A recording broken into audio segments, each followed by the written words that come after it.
Now, I am absolutely convinced that the main source of hatred in the world is religion and organized religion. Absolutely convinced of it. And I think it should be religion treated with ridicule and hatred and contempt. And I claim that right. So when I say, as the subtitle of my book, that I think religion poisons everything, I'm not just doing what publishers like and coming up with a provocative subtitle. I mean to say it infects us in our most basic integrity. It says we can't be moral without Big Brother, without a totalitarian permission. It means we can't be good to one another. It means we can't think without this. We must be afraid. We must also be forced to love someone whom we fear. The essence of sadomasochism.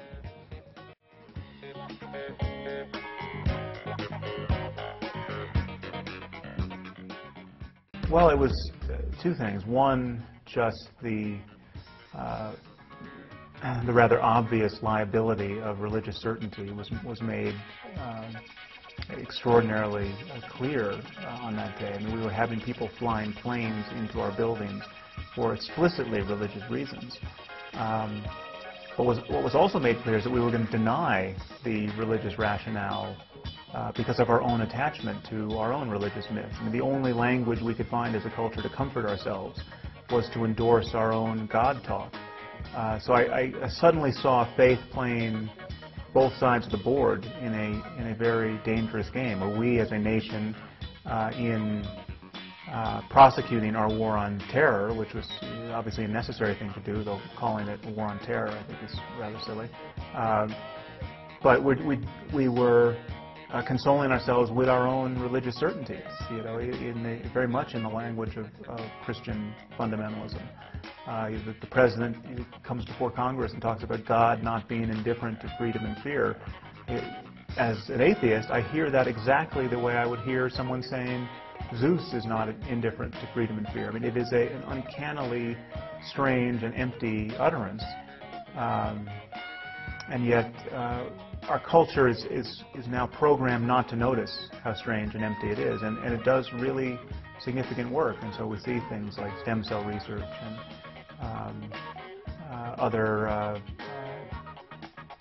causes upon which the lives and happiness of millions of people really turn, get subverted by religious thinking.